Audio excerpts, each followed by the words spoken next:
Почитувана председателка на Европската комисија Урсула фон дер Лајен, почитувани амбасадоре Девид Кир, почитувани представници на медиумите, почитувани граѓани.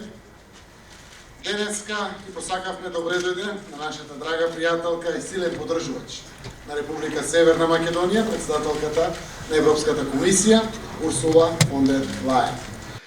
Не случајно, пресконференцијата ја одржуваме овде во Младинскиот културен центар. Врската помеѓу младите и Европа е нераскинлива, исто како врската помеѓу младите тука и нашиот Младински културен центар.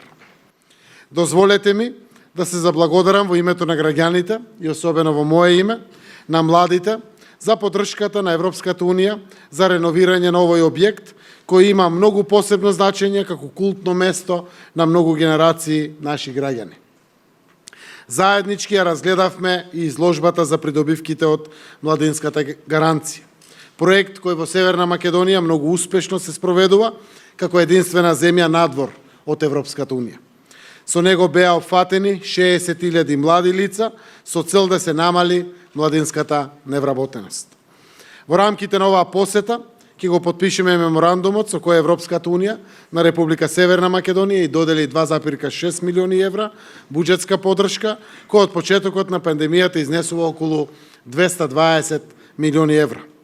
Сите овие содржини од посетата на председателката Урсула фон дер Лајен говорат за интензивната динамика со која се остварува соработката со Европската унија на многу различни полиња.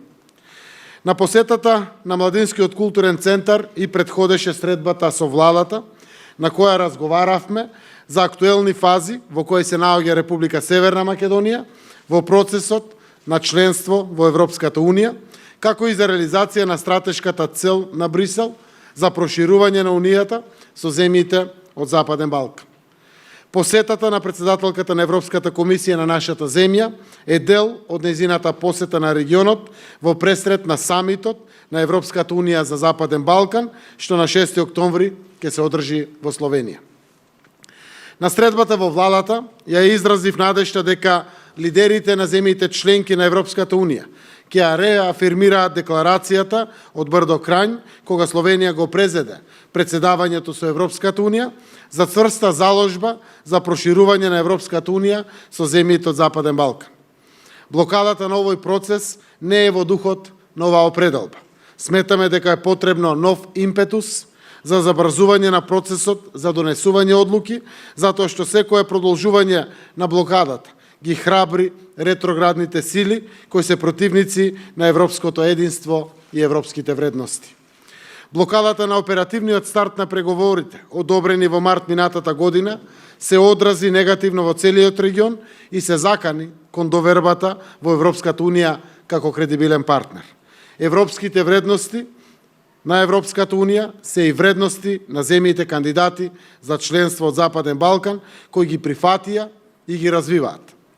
Дел од нив, како што се инклузивноста, мобилноста, толеранцијата, правдата и солидарноста, како европски вредности што се практикуваат во самата Европска унија, се директно доведени во прашање заради оваа блокада. Ние ги направивме сите потребни чекори и реформи и ќе ги направиме и дополнителните прифатливи за деблокирање на проширувањето на Европската унија и очекуваме Бугарија да го откочи процесот и да ја одобри преговарачката рамка во согласност со ставот на сите останати 26 земји членки. Нашиот напредок во Европската унија и интеграциите првенствено треба да зависи од домашните реформи, врзани со поглавијата, законодавството на Европската унија и постигнување на европските стандарди. Во духот на европските добрососедски односи, ќе ги интензивираме разговорите со Бугарија, со искрена волја да правиме чекори поблиску до решение на нашите отворени прашања. Ние и до сега покажавме подготвеност и конструктивен придонес за решавање на билатералните односи преку взаемно почитување и заштита на националното достоинство, но идентитетските прашања едноставно е невозможно да бидат предмет на преговори. Истрекни сме што од Бугарија стигнуваат сигнали за разбирање за овие прашања кои се исто така и европски вредности. Продолжуваме и понатаму на реформскиот пат. Ние преку акција 2021 и преку Европа дома сериозно ги имплементираме европските вредности, а Европската Унија мора да изнајде формула како да го одржи зборот и да го продолжи проширувањето на Западен Балкан. Овој процес нема алтернатива и затоа остануваме посветени на нашата стратешка цел – членство во Европската Унија низ целосна имплементација на европските вредности и стандарди во Република Северна Македонија. Уште еднаш да изразам благодарност од името на нашиот народ, од името на владата, за посетата на претседателката на Северна Македонија, заради тоа што за нас навистина представува охрабрување да продолжиме на нашиот пат до полноправно членство во Европската Унија. Благодарам.